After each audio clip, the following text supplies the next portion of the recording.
Doctor, can we talk about cancer a little bit? Various types out there. What are some of the things that you've seen in terms of your patients, and what some of the things that you've been able to do? A better thing to talk about in relationship to, well, I will talk about that, right? A better thing to talk about, however, is the relationship between profits and cancer in the United States. There was a study that was published, I believe it was in 1994. It was a 12-year program, 12-year study. They looked at adults who had developed cancer as an adult, not childhood cancer, but adult cancer, right? And this is the main types of cancer that we get here in the United States. They did a meta-analysis of these people all around the world who developed cancer as adults for 12 years and were treated with chemo. And they looked at the results. And they published the results in the Journal of Clinical Oncology. And the results, 97% of the time, chemotherapy does not work. 97% of the time it doesn't work. So why is it still used? It's one reason and one reason only: money.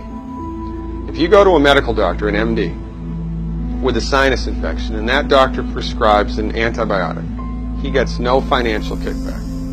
Now, if he prescribes 5,000, of that antibiotic in 1 month, the drug company that makes it might send him to Cancun for a conference, right? But he gets no direct remuneration. It's not with chemotherapeutic drugs. It's different.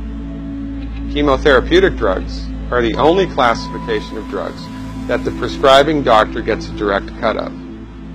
So if your doctor prescribes chemotherapy for you, here's how it goes, more or less.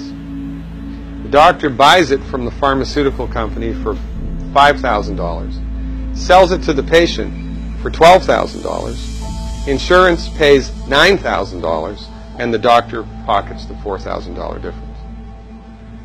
And there ought to be a law. The only reason chemotherapy is used is because doctors make money from it.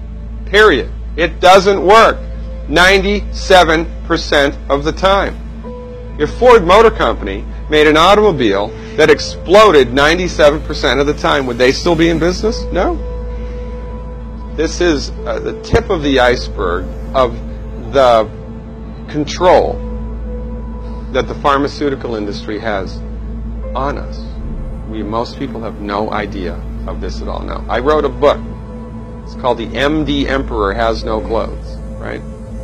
In my book, I have a bulleted list of 10 questions that every cancer patient should ask their doctor. 10 questions. I've had patients kicked out, literally, kicked out of the oncologist's office because the doctor was PO'd that the patient was asking him these questions. And these are just common sense questions. Cancer treatment in the United States, we have lost the war on cancer. We have lost the war on cancer. Why? Because cancer is not a reductionistic phenomenon. Cancer is a holistic phenomenon. And when you try to bring a reductionistic methodology like drugs and surgery to bear on a holistic phenomenon, you will completely miss the boat each and every time. You cannot do it. Medical doctors are like colorblind art critics. They can see that that's a boat. They can see the black and white outline, but they're completely blind to all of the colors and textures that make up the substance of the thing. It's no difference with cancer. The reason that people get cancer in the United States and the reason that we have completely lousy outcomes is because medical doctors are driving the research bus.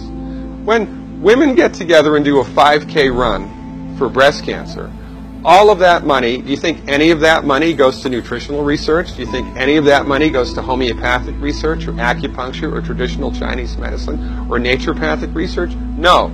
All of it goes to drugs and surgery, which do not work. Now, why aren't those women running for selenium? If every girl in this country took 200 micrograms of selenium, in one generation we'd eliminate breast cancer by 82%. That's a big number. Why aren't we doing that? Because medicine in the United States is a for-profit industry, and most people are completely unaware of this, and most people bow down to the altar of MD-directed high-tech medicine.